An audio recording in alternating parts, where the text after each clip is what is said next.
बार एक गांव में एक छोटे से परिवार में रहने वाला एक बच्चा था। उसका नाम रोहित था। रोहित बहुत ही बहादुर और अच्छा दिल वाला था, लेकिन उसे डर बहुत था, खासतौर पर रात को जब उसके माता पिता सो रहे होते थे। एक रात जब रोहित अपने कमरे में सो रहा था, वह धीरे धीरे कुछ अजीब सी आवाज सुनने लगा। आवाज कुछ इस तरह से थी। रोहित ने बिल्कुल डर से कांपते हुए देखा और अपने कमरे के दरवाजे की ओर देखने की कोशिश की, पर वहां कुछ भी नहीं दिखाई दिया। रोहित को डर से अच्छी तरह से समझ नहीं आया कि वह आवाज कहां से आ रही थी, पर उसने सोचकर कि शायद उसे अपने डर को पार करना होगा, वह अपने कमरे से बाहर निकल पड़ा। धीरे धीरे आवाज बढ़ती जा रही थी। थक थक थक।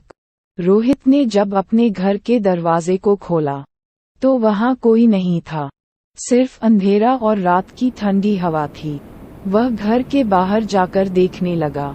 फिर से वह ध्वनि सुनने लगी, थक थक थक। रोहित के दिल की धड़कनें तेज होने लगी। उसने देखा कि वह ध्वनि उसके बगीचे की ओर से आ रही है। बगीचे में एक बड़ी पेड़ की छांव में वहां एक पुरानी बरसाती हुई बिल्कुल पुरानी घड़ी खड़ी थी, और उस घड़ी से वह ध्वनि आ रही थी, थक थक थक। रोहित के आंखों में आंसू आ गए। उसने देखा कि घड़ी की सुई बिल्कुल गरजती हुई थी। वह भयंकर लग रही थी, और उस घड़ी की घंटियों की चाल भी बहुत अजीब थी, जैसे कोई इसे खोलने की कोशिश कर रहा हो।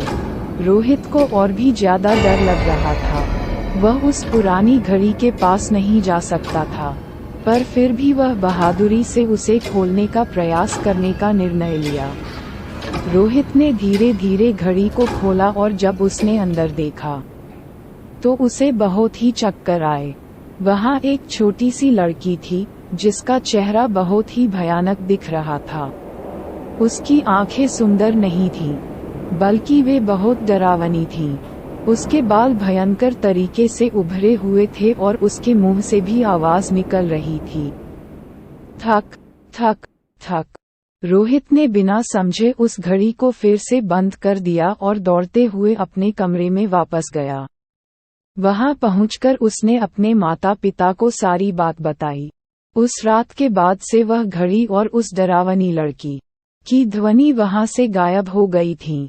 लेकिन रोहित अब भी वही दरवाजे के पास खड़ा होता था और सोने से पहले ध्यान से सुनता था, कहीं फिर से वह ध्वनि आती तो नहीं।